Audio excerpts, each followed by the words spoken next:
Prepare yourself for a journey through war and adventure. Follow Fitzroy Maclean as he takes you to the guerrilla battlefields of Yugoslavia. These are his words. Let's begin.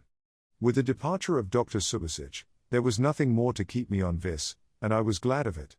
I had had enough of high politics to last me for some time.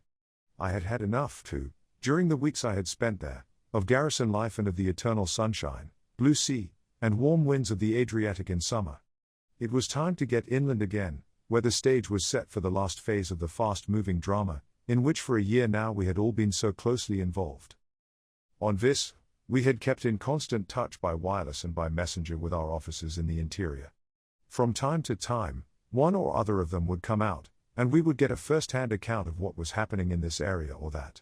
Moore and Jones had arrived from Slovenia, John Clark from Montenegro, where he had been with Peko Dapkovic, Andrew Maxwell from First Corps, burnt black with the sun and wind, and so thin as to be hardly recognizable, for he had stayed behind after the evacuation of Tito's headquarters and taken part in the long forced marches in the mountains that had followed. Randolph Churchill came over to see me before leaving for Croatia. With him came Evelyn Waugh, a new recruit, whose commando training and adventurous disposition made him a useful addition to the mission. Everywhere the news was the same: the German offensive was slackening, and, gradually, the initiative was passing to the partisans. And now, from various sources, more and more insistently, came a fresh rumor, a rumor that the Germans were thinking of withdrawing from the Balkans, of cutting their losses and falling back on a more easily tenable defense line in the north. If the war in Europe was not to be unnecessarily prolonged, it was important that they should not be allowed to carry out their intention unhindered. Taking advantage of the presence of General Wilson and Tito within easy reach, I accordingly proposed to both a plan designed to ensure that, in the event of a withdrawal, as few Germans as possible would get away safely. The scheme was called Operation Ratweek. My proposal was that, for the space of 1 week, timed to coincide as closely as possible with the estimated beginning of the German withdrawal, the partisans on land, and the Allies on the sea and in the air, should make a series of carefully planned, carefully coordinated attacks on enemy lines of communication throughout Yugoslavia. This would throw the retiring forces into confusion and gravely hamper further withdrawal. I first put this plan to Bill Elliott. He and the other airmen liked it. With the help of the Americans, they could, they said, find the necessary planes. The Navy, always glad of an excuse for some sea raiding, agreed too, and General Wilson, after an hour or two spent going over the plan on the large-scale maps, gave it his final blessing. The next thing was to make sure that Tito would play. It would, after all, have been understandable if, now that there was a chance of the Germans withdrawing of their own accord, the Yugoslavs, who had suffered so much under the German occupation, had refused to put any obstacles in their way. But it was clear to me at once that this was not a consideration that weighed with Tito. He was all for going on fighting the Germans to the very end. Having listened to what I had to say and to my assurances that the Allied naval and air forces were prepared to cooperate to the utmost, he undertook to instruct his own staff to start planning at once jointly with my officers and representatives of the Balkan Air Force. As soon as a detailed plan had been drawn up, he said, he would send instructions to his commanders in the field to take the necessary steps to put it into execution, in consultation with my officers on the spot, whose task it would be to coordinate the operations carried out by the partisans with those of the Allied air forces. The detailed planning was done for the most part at Balkan Air Force headquarters and my own rear headquarters at Bari, where Peter Moore, recently returned from Slovenia, and John Clark, who had just come back from Montenegro, were now in charge. The whole of Yugoslavia was divided up into sectors. A partisan commander and the British officer attached to him were made responsible for each, and targets allotted accordingly. Any target, such as a bridge, a viaduct, or a railway junction, which was too strongly held by the enemy for the partisans to be able to attack it with any hope of success, was made the responsibility of the Royal Air Force or of the heavy bombers of the United States Army Air Force. Where additional quantities of high explosive or ammunition were needed, special drops were arranged. Plans were made, too, for tactical and strategical air support to be given at the appropriate moment to the partisan forces engaged. Meanwhile, our destroyers and motor torpedo boats would scour the sea routes. In drawing up these plans, we had recourse to all available sources of information concerning the enemy's order of battle and the disposition of his troops, while at every stage we consulted by signal the British officers and the partisan commanders on the spot. Thus, the whole of the German line of withdrawal would be covered, and every possible target accounted for. In the light of what we guessed the enemy's plans to be, the attack was fixed for the first week of September. If the Germans withdrew, their main line of withdrawal northwards was bound to be along the Vardar Valley and the Belgrade-Salonika railway. For us, this now became the most important target of all. If their communications could be cut here, their situation would indeed be desperate. The partisans in Serbia were still, to some extent, an unknown quantity, though John Henniker Major's signals showed that they were gaining ground rapidly. Much depended on what they could achieve. Accordingly, before Mr. Churchill left Italy, I obtained from him and from General Wilson permission to leave Tito and my headquarters on Vis for an indefinite period in order to go to Serbia, for the purpose of coordinating the operations there myself. At last, I was to fulfill my intention of visiting Serbia, and at a vital moment.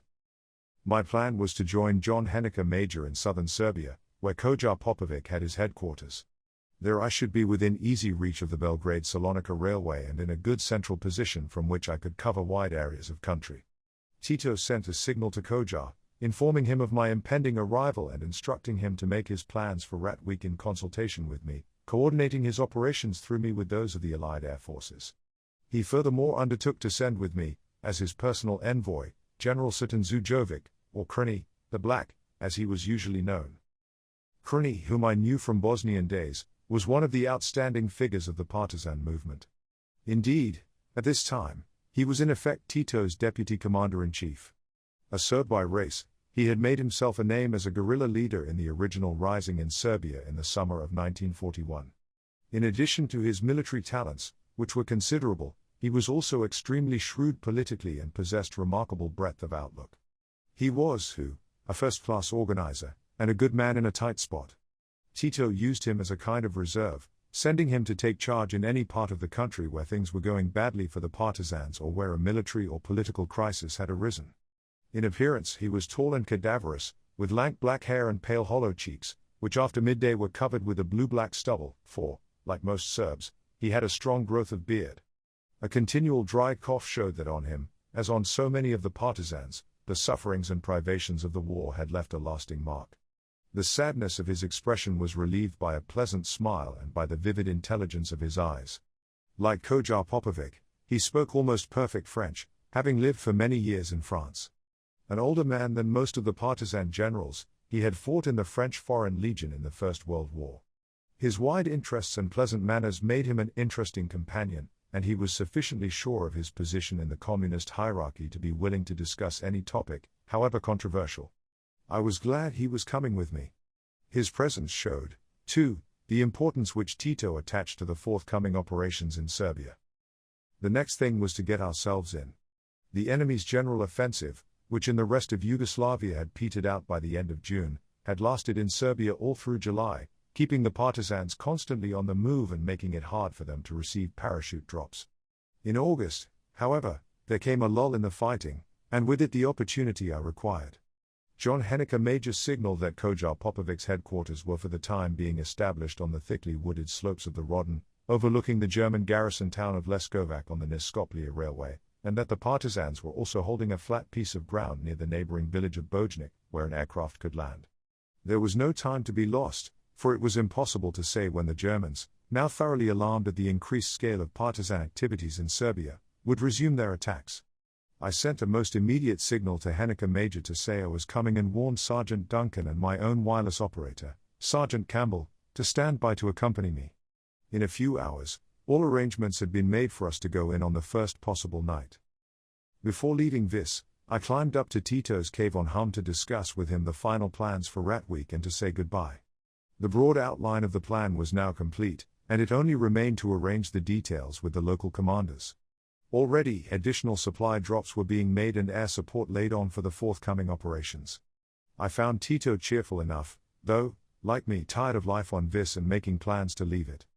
After we had finished with our maps, food and drink were brought, a plateful of fried eggs and a bottle of sweet Dalmatian wine, and we talked of Serbia, which Tito had not visited since the heroic days of 1941. Then he wished me good luck and goodbye. We parted with jocular assurances that we would meet again in Belgrade. At first sight, landing by plane had seemed an infinitely more normal and agreeable method of entering a country than what Mr. Churchill called jumping out of a parachute.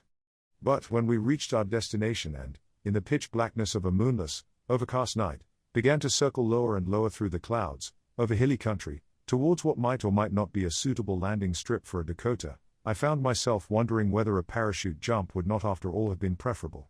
Then, through the mist, the signal fires flared up on the ground below. We circled once or twice more, the flaps went down, the revolutions of the propellers became slower, and soon we were bumping and jolting to a standstill over the uneven soil of Serbia. There was no waiting about. As soon as we were out of the plane, some partisan wounded, who had been waiting, were bundled into it, the doors were shut, and the pilot, who had kept his engines running, started getting it back into position for the takeoff.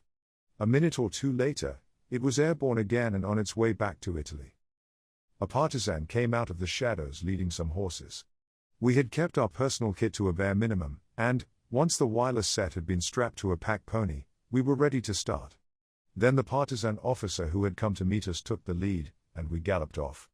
As we left the flat open ground of the landing strip and, crossing a little bridge, entered a clump of trees, some shots were fired from nearby, and the bullets whistled past us in the darkness.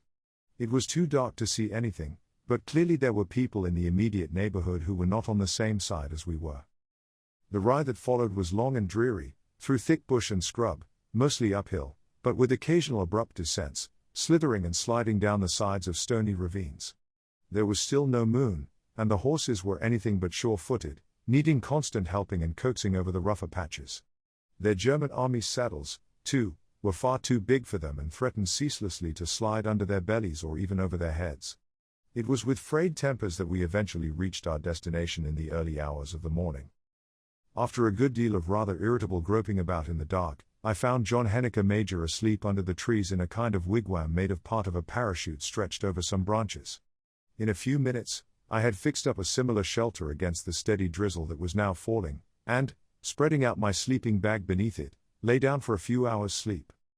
When I woke, the sun was shining through the trees, and Campbell and Duncan were busy frying a tin of bacon we had brought with us. It smelt delicious. We were on the edge of a little clearing in the wood. Somewhere nearby, I could hear the sound of running water. Behind us, a great forest of oaks and beeches stretched up towards the summit of the Rodden.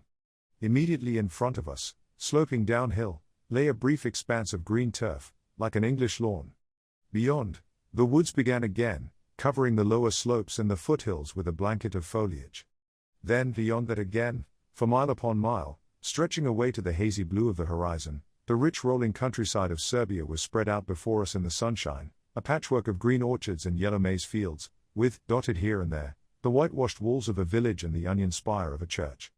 There could have been no greater contrast with the austere uplands of Bosnia or the stony barrenness of Dalmatia than this peaceful, smiling landscape. Crawling out of my sleeping bag and pulling on my boots, I spent the next few minutes rousing John Henniker Major, always a heavy sleeper. In the course of the night, he had rolled out of his improvised tent and halfway down the hill.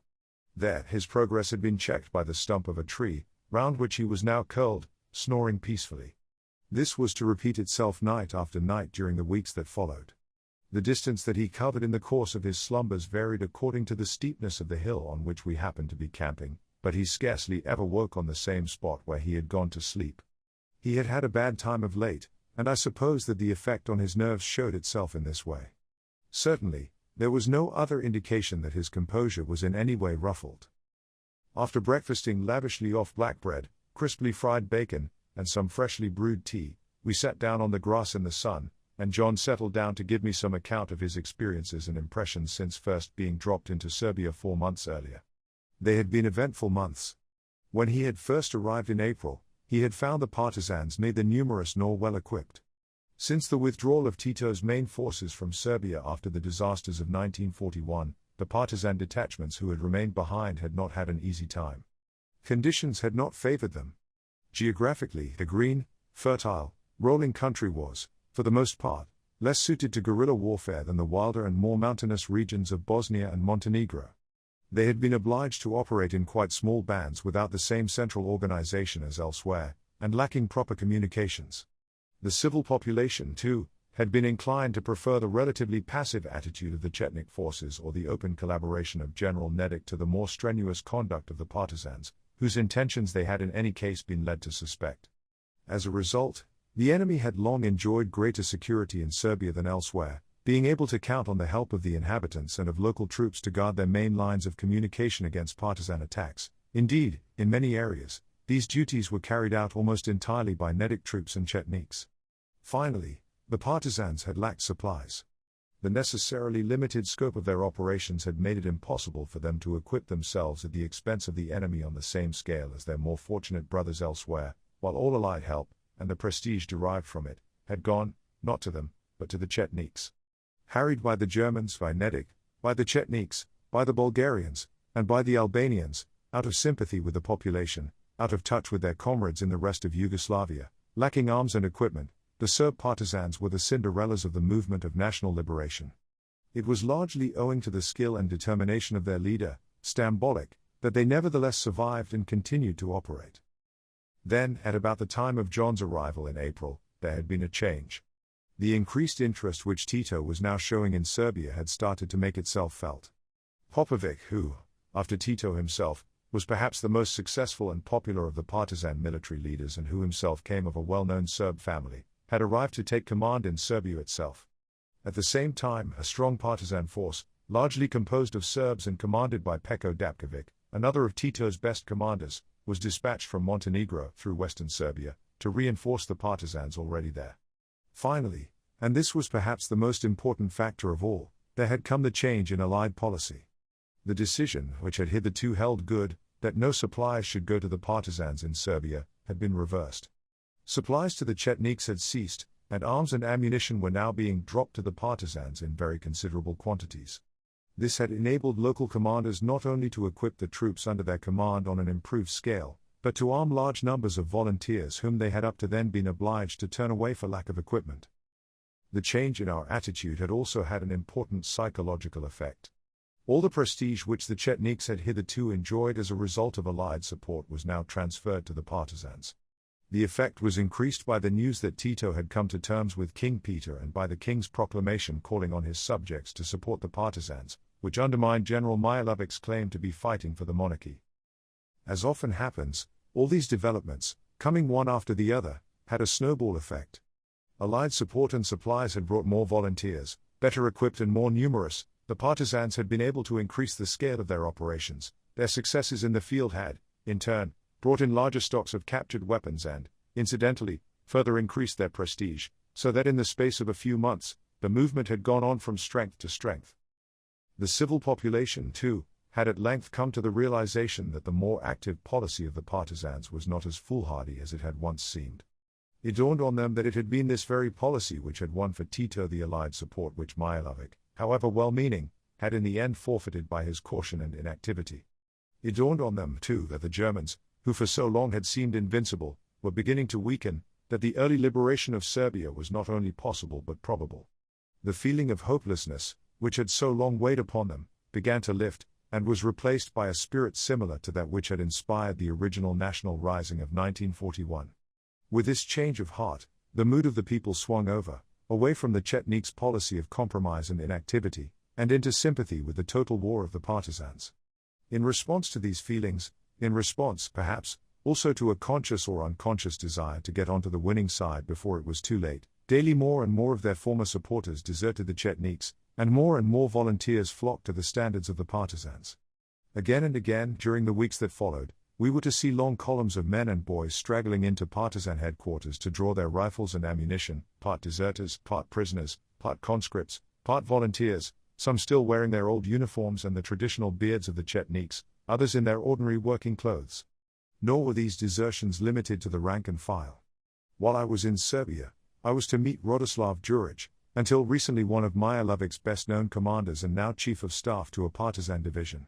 This amusing, somewhat cynical character seemed to have been received by the partisans with open arms, although in the past he had always been known, even amongst the Chetniks, for the ruthless brutality with which he had waged war against them. The partisans made the best of their opportunity. A free pardon was offered to Chetniks and Nedic troops coming over before a certain date.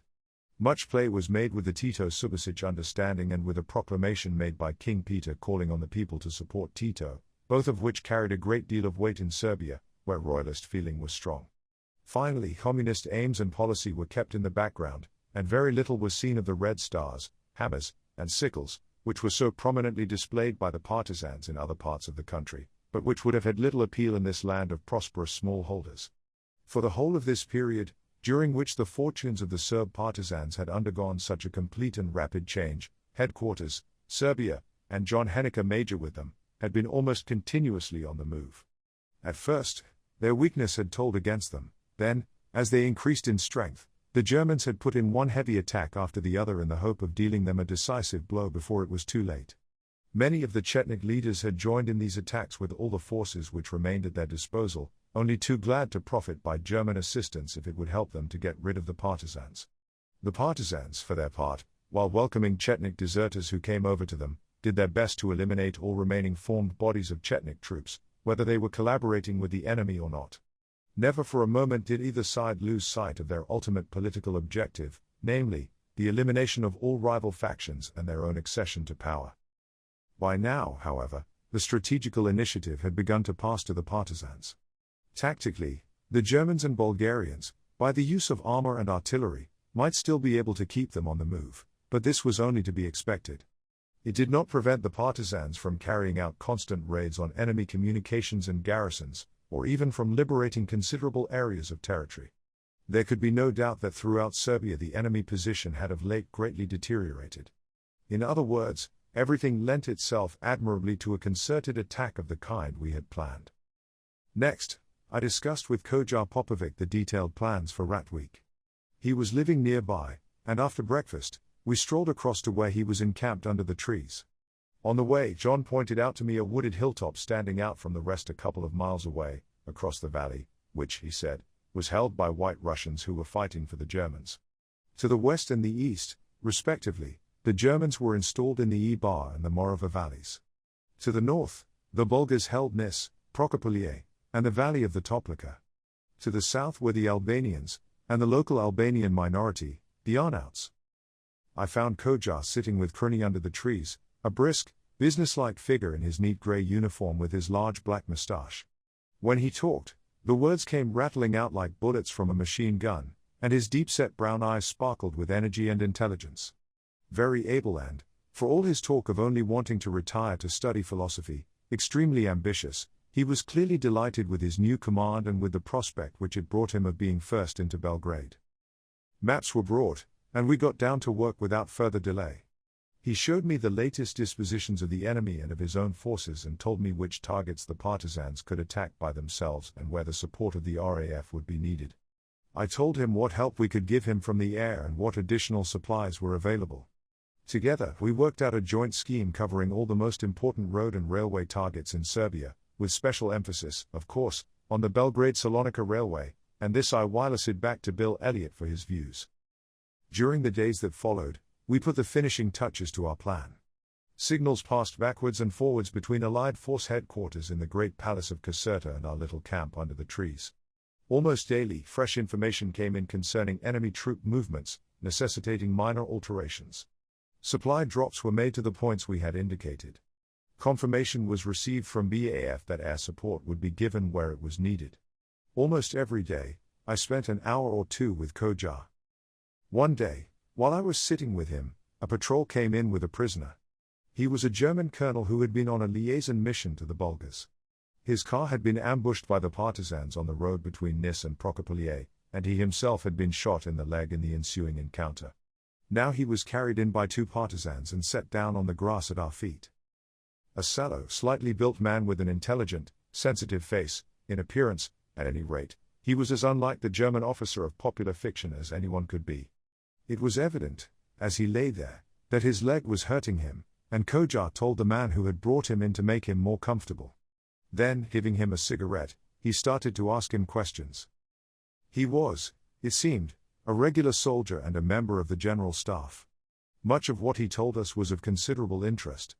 He had served on von Kleist's staff and, with him, had helped to plan the proposed invasion of England in 1940. Later, he had gone to Italy, where his task had been to reorganize the railway transport system, which the heavy Allied bombing had thrown into a state of chaos. His last mission had been to try to rally the Bulgars, about whose intentions the Germans were, it appeared, beginning to have grave doubts. The questions we asked him were answered readily enough and with a frankness which, in the circumstances, one could not but admire. Everything the man said, and the way in which he said it, reflected the intense love and admiration which he felt for Hitler and the Nazi Party, and his equally intense hatred for the Allies and above all for the partisans. Indeed, he made it clear that he was surprised that even the British should have officers serving with such Bolshevik scum. Before he was taken away, Kodja asked him a final question: "What chance, would you say, Colonel, that Germany now has of winning the war?" "No longer," he replied, "a very good chance, for I am afraid that we cannot now hope to hold out long enough to be able to take advantage of the clash which there must inevitably be between Russia and her Western allies." It was, in the circumstances, as telling an exit as anyone could hope to make, and one that was wasted on neither Kodja nor myself.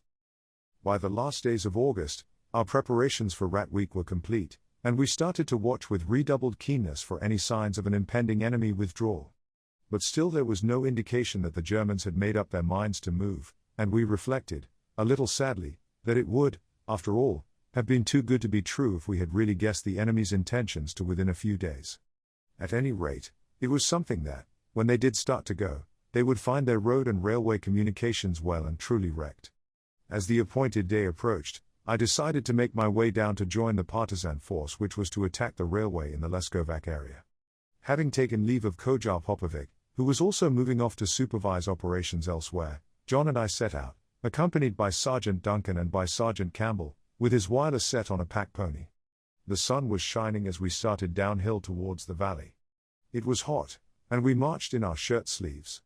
Soon we came out from under the trees to find the maize turning golden in the fields, and the trees in the orchards weighed down with fruit.